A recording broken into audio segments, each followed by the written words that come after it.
All right. Wow, what a result. 3-3. It finished. I don't know if that's the best game or the worst game we've played this season so far. Um, Definitely entertaining. You can 100% guarantee that at least.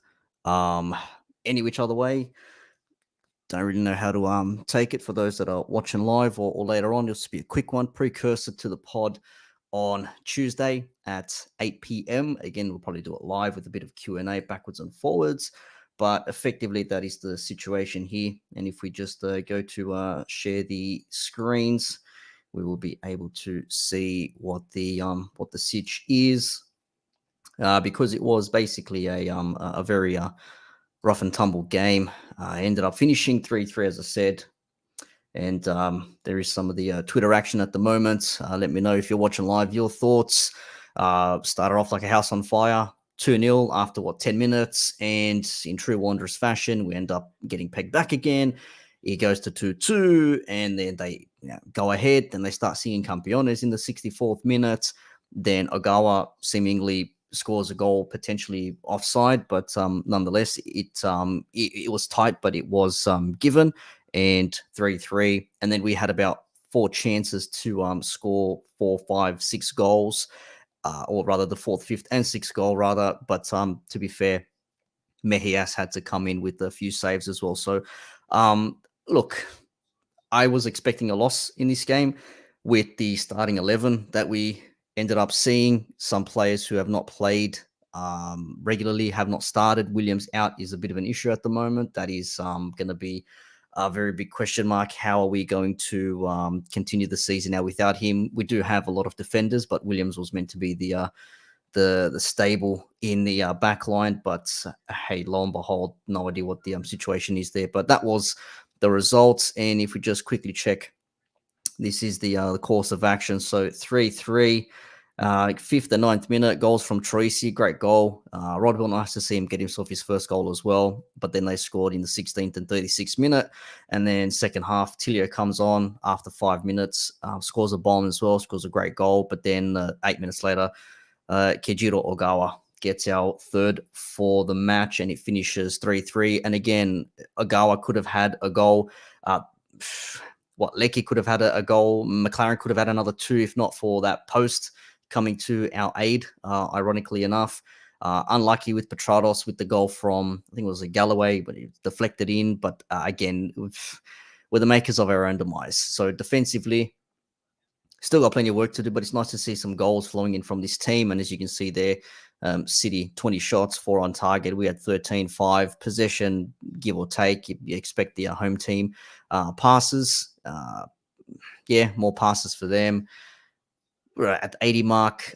Fouls ended up coming even by the end of the game. 2 yellow cards for City, the 1 for Aquilina for us. No reds, couple of offsides, and 10 corners to 6. So as it stands, we are in 8th position. What are we? A point above the Jets. And look, that is a free hit. Arguably, we probably could have escaped with something from that game, but did not.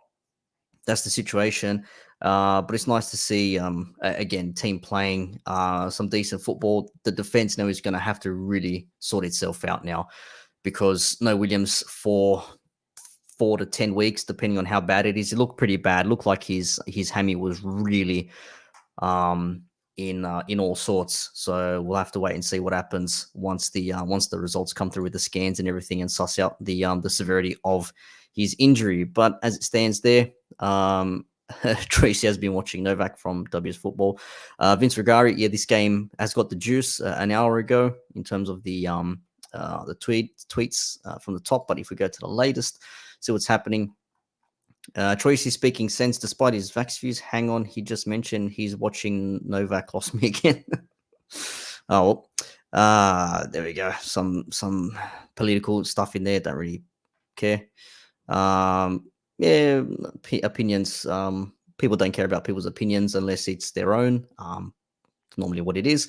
The penalty shout. Definitely need to look at this penalty shout. West Sydney football. Frankly, it shouldn't be allowed for a ref named Griffith to look at penalties against players named Griffiths, because that was most definitely a penalty for my liking. If his arm sort of stayed still, you say, okay, he's just deflected off his bicep and off he goes. But he does sort of like lean out a little bit to sort of just get maybe a bit of a shoulder to it. Didn't get his shoulder, completely got him on the bicep, and they didn't even go to a VAR review. So I don't know what's going on in that situation there, but I thought that was a penalty, 100%.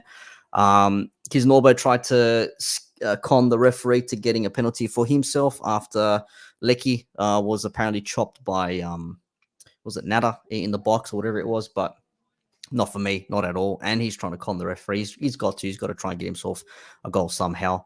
A lot of someone saying all the shit Troisi Cops has been Wanderers' best player this season. Actually, I've said it on our pod as well. The last 2-3 games he's played, he's looked our best player after the little stint out because of the vaccine situation or whatever.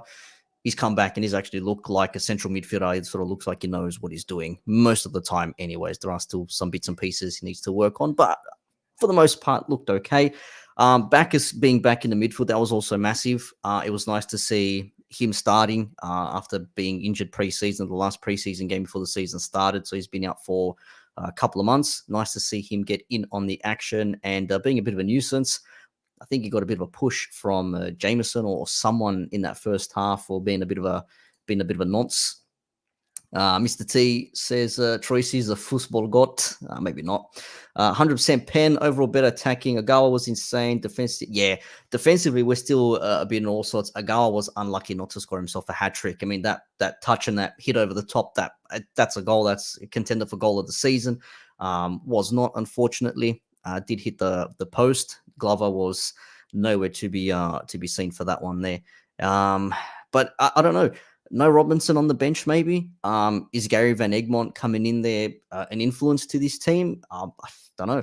I mean, we're going to talk about all these things on the pod on a Tuesday night at 8 p.m. So make sure you stay to the socials, and you'll see us when we go live. We'll give you a notification, I should say. It'll be myself, Stephen, potentially Josh. He's currently fighting the virus of unknown origin, and he probably be out. Tatsy is away as well, so might be Steve, myself, and a third. We'll see what happens there. But again, I still can't get over that VAR call. Like, no pen at all. Seriously, not even a look in. Even the VAR for Agawa's goal. I was waiting for us to go to the lines and to get the markings and everything done, and then it's given, and then 5 minutes later, after the goal's given, then we actually see what they saw. Like, why can't you show us that whilst it's being happening in real time even? I mean, they do it in the Premier League. I mean, granted, probably not the same technology, but hey, nonetheless, it is what it is. Kyle says he 3 points robbed by Alex King tonight, and not the first time in his fixture since the VAR call didn't benefit the Wanderers. I'm sure no one will litigate this during the week. JF, disappointing result again for the Wanderers, considering we went 2-0 up, better in patches compared to other games. Yeah, again, you can see here, that was 100% pen, moved his arm in front of the ball. Rob says, decent contest, should have been a penalty. It's not in a natural position. We played well. We played well. What do you say? Like, I don't know. If we had lost this game, you probably say, yeah, whatever. It's lost. You know, we expect to lose. But when you go 10-0 up, and then the other team fights back to 3-2, and then you end up drawing 3-3, and then you've had to do a clearance off the line, which was from Traore, who I thought was cooked once his groin issue came about, but thankfully he got himself taped up and he was ready to rock and roll again and had a decent game. A clearance off the line and a couple of clearances as well. Mejias had to pull off a good save to deny, I think it was Lecky with the header looping over the top. And again, Rodwell could have had one equally on the opposite end. But Tom Mohamed, I don't know what Troisi was doing when he's put that ball in his near post. He's basically one-on-one, just side foot into the near post of the keeper, or go far post, but he's gone across goal, completely across goal, not even on an angle. It's like he's squared it, and Hamed somehow still got to it, but probably is what it is there. Mr. T says Josh has no excuses to Mr. Pot if he's stuck at home. True. If he's able to speak and if he's feeling well, I think that's okay. Victory game next week. that's going to be an interesting one. Playing a team who's in some form. Okay, they drew against Adelaide the other night, but hey, they're still a team who are up there, and Popovich, we know what he's about. So there is still some, I think, cause for concern when a victory come along there. But look, overall, decent game for the neutral to watch. If I was a neutral watching this game, I would be thoroughly entertained. But again, nice to see Tracy get himself a nice goal and playing well. Backus back in the midfield. Agawa getting himself a goal as well, deservedly so. If he came away from this game without a goal, I think that would have been disheartening for him. But thankfully, he managed to get himself something in this match. And of course, the whole Reece Williams issue. Now we wait and see what happens with his hamstring. If it's going to be 6 weeks, 10 weeks, whatever. At worst case, you're looking at 2.5 months. So January, February, March. You're probably looking end of March, April, and by then season could be well and truly cooked. And Stephen did mention it in our chat. His only issue was his injury record, which he did mention it in our preseason pod. So I guess there is some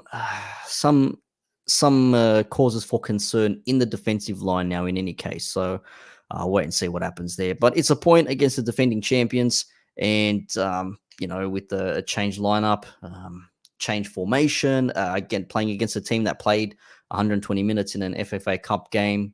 They made 5 changes, but with the front line of McLaren, Leckie, and Naboo, who I thought Naboo, apart from 5-10 minutes in that first half, didn't really do much. I didn't notice much of Naboo, which is odd because he's normally always in the game. But Tilio coming on, great to see Tilio playing well, obviously scoring against us. But when it comes to homegrown talent, it is nice to see him getting on and scoring some goals, and probably will start the next game for them. Sam DTB4L says, really surprising. We didn't expect us to play this good. It's like 6 of one, half a dozen of the other. Was it good or was it bad? Good because we ended up scoring 3 goals and had plenty of chances to score more goals. Bad because our set piece defending sucks, and we still have things to work out on in terms of midfield positioning and the defense. Alcad, exciting game. Hard to say if we vastly improved or City were bad. Probably a touch of both. Yeah, that's what I said. 6 of one, half a dozen of the other. Hard to really differentiate between what was good and what was bad. But hey, I'll take it against the defending champions. Not a bad thing at all. It's just what it is there. So that's the sitch. But I'll leave it there just to quickly wrap up. As I said, podcast Tuesday, 8 p.m. It'll be on, maybe live. I'll still see what the rest of the team say. Otherwise, it'll be released audio form Wednesday morning at about 7:30 a.m. So as it finished, Western Sydney Wanderers 3 away to the defending champs, Melbourne City 3. An exciting game. Could have gone literally either way. It really was one of those games. Controversy aside with the penalty shout, which I thought was a penalty. Finishes 3-3, and we're scoring goals. That's the main thing. We are scoring some goals. So I'll wrap it up there. And Melbourne victory next. Yeah.